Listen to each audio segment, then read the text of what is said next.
kasih banyak untuk semua kesempatan, pengertian, perkenanan Tuhan bagi kami. Tuhan, kami bukan orang yang sempurna, tapi Tuhan yang sempurnakan kami. Kami bukan orang yang layak, tapi Tuhan melayakkan kami. Terima kasih buat segalanya yang Tuhan berikan. Kesempatan demi kesempatan untuk kami berubah dan bertobat. Terima kasih. Biarkan hati kami terus dipenuhi dengan Roh Tuhan. Dan kami percaya firman Tuhan yang teruskan kami dengar menjadi penguatan bagi hidup kami. Terima kasih hari ini yang baru Kau pakai kembali menyampaikan firman bagi kami melalui seluruh pengalaman hidup beliau. Kami percaya ada perjumpaan secara pribadi dengan Tuhan. Itu yang akan disampaikan pada saat ini bagi kami yang mendengar. Tuhan tolong hamba semua milik dulu. Kami percaya Kau Allah yang baik, berkati urapi kuasai dengan urapan dan kuasa dari Tuhan. Memberkati kami hari ini. Puji nama-Mu dalam nama Yesus kami berdoa. Kami siap menerima firman Tuhan. Haleluya. Amin. Kita akan langsung saja membacakan firman Tuhan hari ini yang terambil dari Yeremia pasal 29 ayat 11 dan Amsal 23 ayat 18.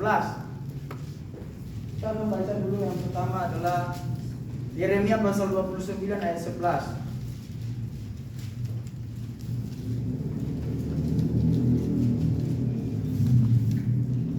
Kita akan bersama-sama membacakannya. Sudah menemukan? Amin. Oke. Yeremia pasal 29 ayat 11. 3-2 ya. Sebab aku ini mengetahui rancangan-rancangan apa yang ada padaku mengenai kamu. Demikianlah firman Tuhan, yaitu rancangan damai sejahtera dan bukan rancangan kecelakaan, untuk memberikan kepadamu hari depan yang penuh harapan. Amsal pasal 23 ayat 18.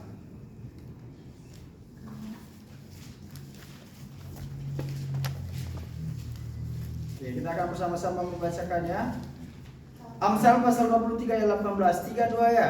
Karena masa depan sungguh ada dan harapanmu tidak akan hilang. Demikian pembacaan firman Tuhan hari ini. Mungkin firman Tuhan yang kita baru saja baca ini familiar ya di telinga kita, bahkan ada yang sudah menghafalnya. Maka tema kita hari ini, saya berikan tema kepada kita adalah masa depan bersama Tuhan. Sekali lagi, masa depan bersama Tuhan. Coba kita bersama-sama dulu. 3-2 ya. Masa depan bersama Tuhan. Oke. Masa depan bersama Tuhan. Berkaitan dengan tema ini, yaitu masa depan. Saya ingin dulu kita melihat diri kita ketika kita masih duduk di SMP atau SMA. Pernah nggak sih kita melihat masa depan kita lewat filter atau zodiak, ya kan? Atau mungkin ada yang pernah di TikTok itu ada yang tahun 2024 ini saya akan mendapatkan apa, atau ketika saya tua nanti akan mukanya seperti ini. Pernah lah ya? Pernah. Nah, tetapi kita akan melihat masa depan berdasarkan firman Tuhan yang kita baca pada hari ini, ya. Berbicara masa depan adalah berarti memikirkan sesuatu hal yang belum terjadi. Sekali lagi, berbicara masa depan adalah memikirkan sesuatu hal yang belum terjadi, namun sesuatu itu ingin kita harapkan terjadi dalam hidup kita. Nah, tetapi permasalahannya adalah kenyataan yang terjadi di masa depan itu apakah sesuai dengan harapan kita atau tidak. Nah, itu yang menjadi misteri. Ya. Tetapi kita punya iman bahwa sesuai dengan firman Tuhan yang sudah kita baca tadi, secara sederhana kita bisa menyimpulkan di dalam Yeremia dan Amsal mengatakan bahwa orang yang bersandar pada Tuhan hidupnya terjamin dan berpengharapan. Amin. Amin. Ya. Amsal berkata bahwa masa depan itu sungguh ada. Ya, itu adalah iman kita, ya, karena firman Tuhan mengajari kita. Bahkan di dalam Yeremia mengatakan bahwa masa depan yang dimaksud di situ adalah masa depan yang cerah, penuh harapan. Ya, sesuai dengan tema kita adalah masa depan bersama Tuhan. Artinya apa? Kita boleh saja memikirkan masa depan kita, merencanakan masa depan kita, tetapi harus berdasarkan standar dan kriterianya Tuhan. Ya. Harus bersama Tuhan. Karena kenapa? Kadang kita merencanakan segala sesuatu tanpa Tuhan, tapi kita harus sadar bahwa tanpa Tuhan kita tidak mampu melakukan apa-apa. Ya. Tetapi menuju masa depan itu, menuju masa depan yang kita harapkan, ada masalah yang seakan-akan kita buat sendiri. Coba, kita ini kalangan, walaupun kita anak STT, kita ini masih tergolong remaja pemuda. Ya. Sekarang kita ini remaja pemuda itu lebih menyukai zona nyaman, malas, apa ya namanya, jarang belajar misalnya, keinginannya pengen healing terus, keliling segala macam. Tetapi kita punya masa depan, tapi kita merencanakan masa depan. Nah itu yang saya bilang tadi, kita merencanakan sesuatu dan kita ingin punya harapan. Contoh misalnya ketika kita sudah tamat di sini, mungkin ada yang punya harapan atau cita-cita setelah tamat di KSM ini ingin mengajar di sekolah internasional misalnya, atau menjadi seorang pengajar yang profesional, menjadi seorang gembala yang diberkati di Tuhan. Tetapi ketika kita masih malas saat ini, nah itu yang menjadi permasalahan. Ya. Kita merencanakan masa depan kita, ya.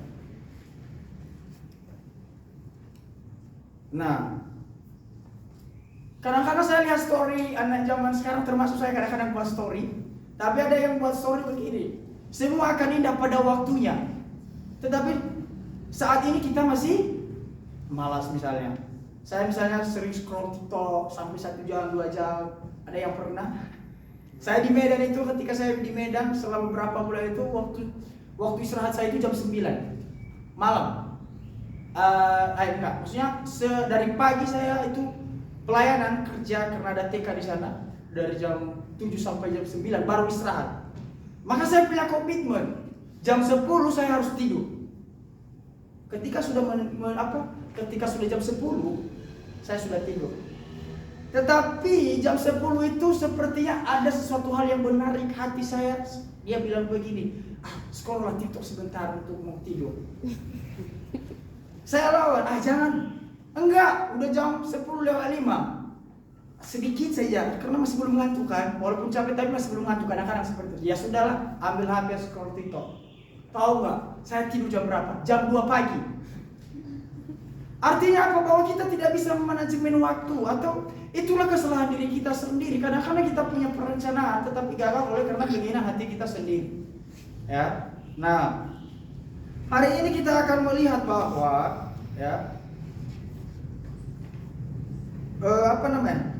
ada perbedaan antara yang memikirkan masa depannya, atau kalau kata Pak David begini, ada perbedaan antara pemimpin dan pemimpi.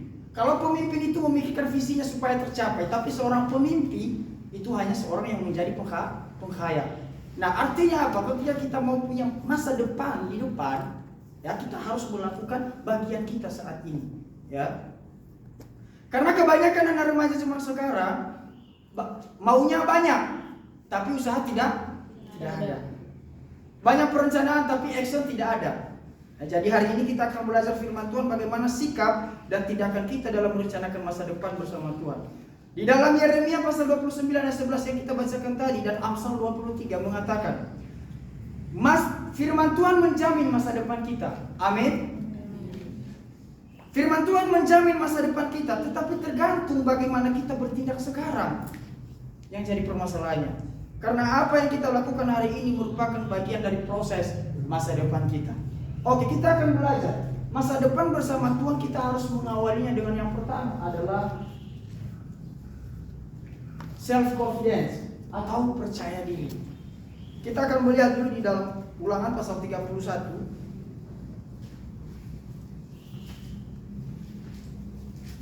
Ulangan pasal 31 ayat 7 sampai 8. Ayat 7 dibacakan laki-laki, ayat 8 dibacakan perempuan.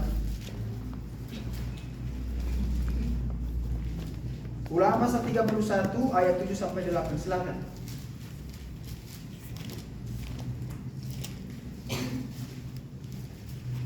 Semua cowok-cowok Ulangan 31 ayat 7. Belum dapat? Oke, silakan. 3-2 ya.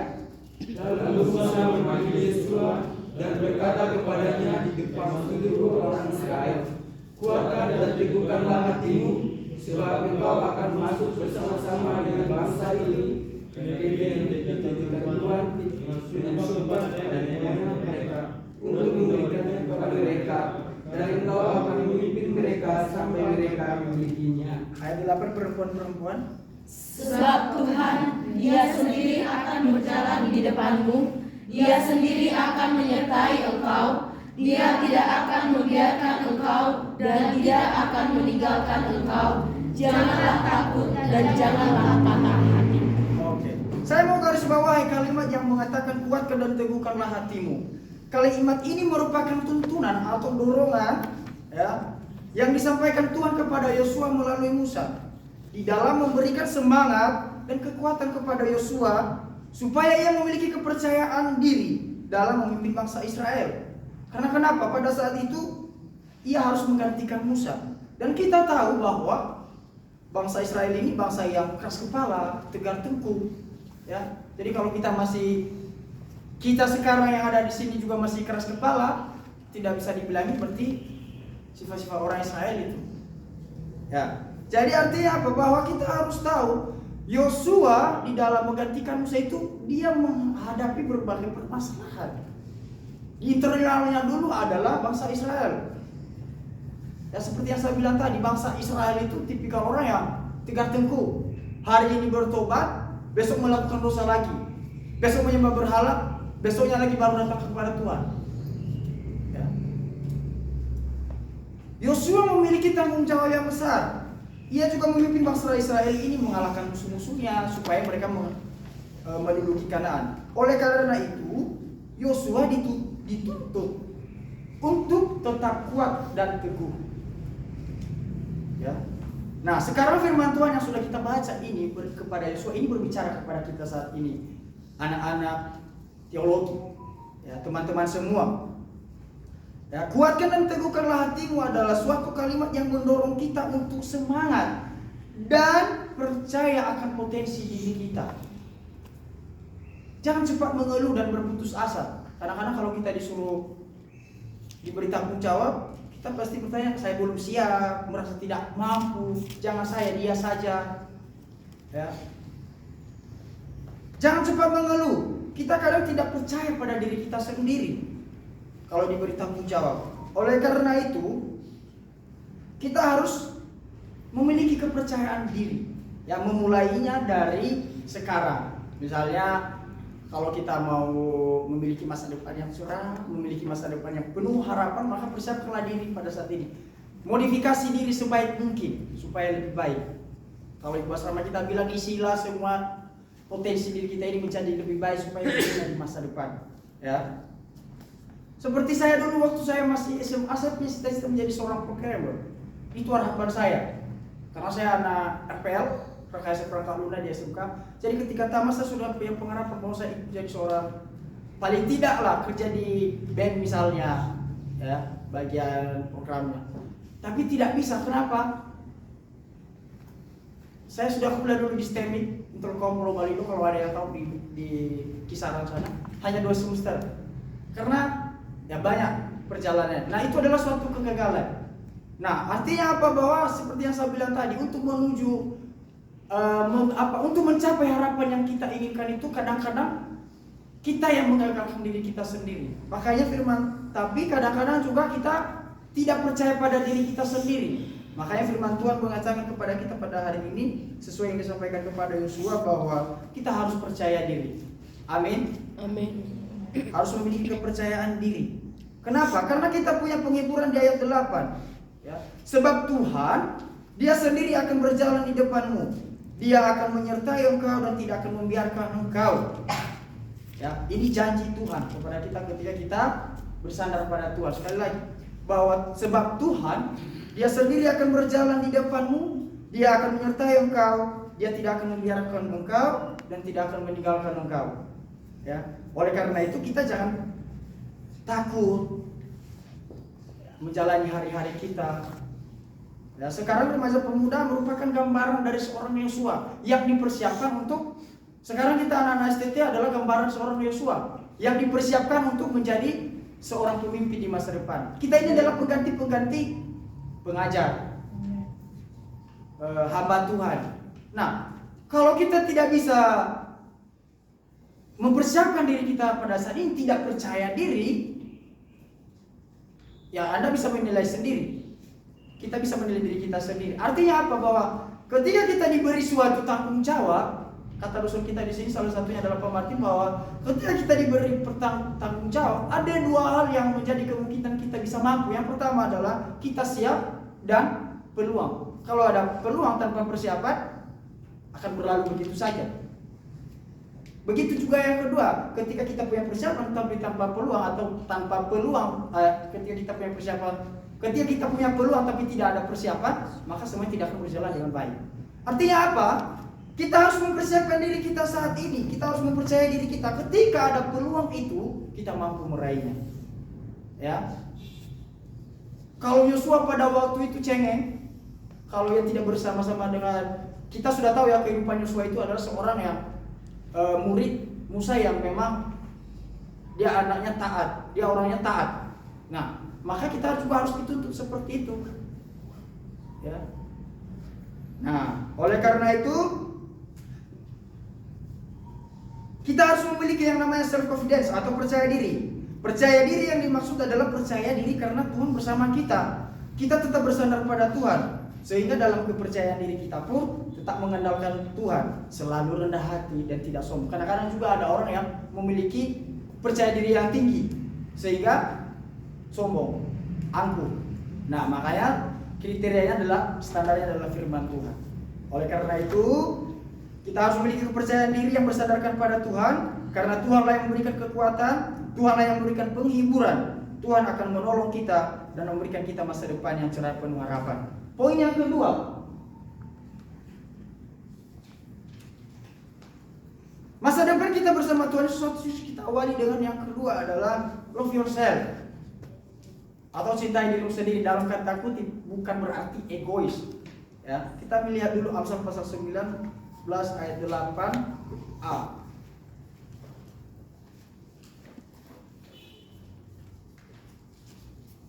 Satu orang bacakan yang kita.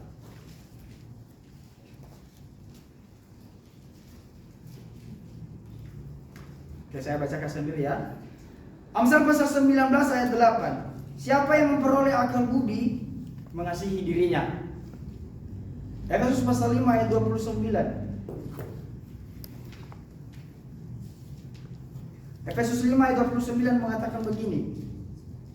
Sebab tidak pernah orang membenci tubuhnya sendiri, tetapi mengasuhnya dan merawatinya sama seperti Kristus terhadap jemaat. Makanya saya bilang tadi bahwa kadang-kadang ketika kita menuju masa depan itu, kita seakan-akan tidak mempercayai diri kita yang pertama. Dan yang kedua adalah tergantung pada diri kita sendiri. Ya, kadang-kadang kita melihat diri kita ini seperti kita melihat keadaan kita yang tidak mampu. Ya, makanya saya bilang tadi love yourself itu bagaimanapun keadaan dirimu, keluargamu, kamu harus menerimanya. Mungkin kita pernah mendengar arahan dari Ibu Asrama misalnya. Ya, kita tidak bisa memilih kita hidup di mana atau lahir di mana. Contoh waktu saya kecil, saya ini hidup di rumah orang. Ketika saya nonton film, ada film yang sinetron gitu kan, ada film yang anak miskin, orang tidak punya orang tua misalnya, terus diangkat jadi anak angkat oleh orang kaya, hidupnya mewah. Kadang-kadang saya berpikir kalau ketika saya kerja di rumah orang, karena hidup di tempat orang itu tidak seindah yang dibayangkan. Itu ya kita seperti bisa dibilang kata kasarnya budak lah. Saya mikirkan kapan ya saya punya perjalanan hidup seperti di film-film begitu. Artinya apa? Kita tidak bisa mengubah itu. Seperti Yusuf lah. Iya, seperti kalau di Alkitab. Nah, artinya apa? Bahwa kita harus bersyukur tentang apa diri kita sendiri. Contohnya, mau kita gendut, maaf kata ini bukan saya. Kalau kita dikatai gendut, jelek misalnya, burik, ya. Kadang-kadang zaman sekarang ini pemuda-pemudi, termasuk kita, insecure ya namanya. Insecure. Insecure kalau dibilang burik banget sih, misalnya, jelek banget, gendut. Nah sekarang yang paling familiar itu kalau kita dibilang gendut loh, kita kayak merasa diri kita udah kayak nggak nyaman ya. Pengen diet. Jangan, ya. Kita harus menerima diri kita apa adanya. Kita tidak harus ganteng supaya menyenangi orang lain, tetapi perbuatan kita. Oke, kita kembali kepada kita bahwa bagaimana kita bisa maju kalau penilaian orang yang negatif terhadap kita saja membuat kita down, patah semangat, tidak ada lagi gairah hidup. Tetapi di firman Tuhan mengatakan bahwa hati yang gembira adalah Obat. Tapi kalau kita hanya dibilang dicuekin aja zaman sekarang udah ngambek loh. Jangan. Jadi artinya apa? Bahwa firman Tuhan mengingatkan kepada kita untuk belajar mencintai diri kita dengan apa adanya. Bukan berarti egois, bukan berarti mementingkan diri kita sendiri, tetapi mencoba merawat diri kita dulu. Ya. Kita tidak bisa mengubah kenyataan yang kita jalani dulu, tetapi kita bisa mengubah masa lalu itu ketika kita memiliki harapan yang besar itu bersama Tuhan. Maka proses dan progres itu akan nyata dalam hidup kita ketika kita bersandar pada Tuhan. Itu yang penting. Ya. Oleh karena itu, kata Efesus di pasal 5 ayat 29 ini mengatakan bahwa sebab tidak pernah orang membenci tubuhnya sendiri, tetapi mengasuhnya dan merawatnya sama seperti Kristus terhadap jemaat. Artinya apa? Kita harus mengasihi diri kita. Alasan yang paling dasar adalah karena Yesus Tuhan kita mengasihi hidup kita. Digambarkan di sini seperti Yesus mengasihi jemaat-jemaat, Kristus mengasihi jemaat-jemaat. Begitu besar kasihnya. Nah, artinya apa? Kalau kita sendiri memulai membenci diri kita, percayalah kita akan selalu menyalahkan hidup kita. Ya, semakin lama semakin terpuruk. Tak jarang orang sekarang kita tahu ada yang putus asa dengan dirinya, ada yang misalnya bundir tahu ya, bunuh diri misalnya. Karena putus asa akan hidupnya. Ya. Misalnya kita juga sekarang kan yang pernah membumi itu adalah bullying misalnya. Kita harus kuat dan kita harus mencintai diri kita. Kita harus menjadi support system untuk diri kita sendiri. Kalau tidak ada yang menyemangati kita, harus menjadi support untuk diri sendiri. Jangan bilang lemas besti, boleh disemangatin ayam. Ya kan? Kadang-kadang seperti itu kita. Saya tidak tahu, saya lupa apa pernah saya buat story seperti itu. Tapi saya pernah lihat story orang, ya. Dia seakan-akan menunggu orang lain menyemangati dirinya. Ya tidak salah juga, tetapi kalau kita tidak menyemangati diri kita tidak akan semangat. Jadi orang lain boleh menjatuhkan kita, orang lain boleh menjelekkan kita, orang lain boleh merendahkan kita, orang lain boleh menilai kita tentang hal negatif tentang kita. Tetapi kita harus menanamkan pada diri kita bahwa saya punya Allah yang mengasihi saya tanpa batas. Amin. Itu yang penting. Dunia boleh membenci kita, bahkan dalam firman Tuhan juga mengatakan sekalipun orang tua membenci kita, maka Tuhan selalu menerima kita.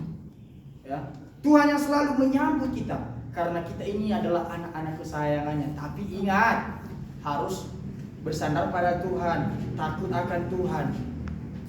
Amin.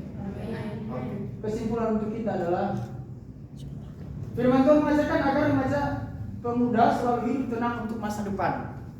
Saya bilang tadi kita remaja pemuda dari sini biar lebih fresh. Kita harus untuk mencapai masa depan itu kita harus selalu tenang. Kenapa? Karena Tuhan mencapai masa depan itu. Bahkan masa depan yang di dalam Yeremia kita baca tadi adalah masa depan yang cerah, penuh harapan. Oke? Tapi kita harus mempersiapkannya dengan baik saat ini. Seperti poin-poin kita yang tadi. Kita harus percaya diri, mencintai diri kita yang bersandar kepada Tuhan. Yang terakhir adalah mulailah dengan memiliki kepercayaan diri, mengasihi diri sendiri sesuai dengan integritas terdarnya Tuhan. Kiranya firman Tuhan hari ini membuat kita semakin semangat menjalani hari-hari kita, semakin mengisi diri kita. Bagaimana cara berkenan di hadapan Tuhan juga yang lebih penting, supaya apapun rencana masa depan kita, Tuhan menolong kita mencapainya. Amin. Demikian firman Tuhan. Tuhan Yesus memberkati, kita berdoa. Tuhan Yesus yang baik, pada hari ini kami belajar firman Tuhan tentang masa depan kami, yang Tuhan telah memberikan kami suatu pernyataan bahwa masa depan itu sungguh ada, bahkan yang cerah dan penuh harapan. Tuntun kami melakukan firman Tuhan yang sudah kami dengar pada hari ini, Tuhan, supaya kami selalu bersandar pada Tuhan.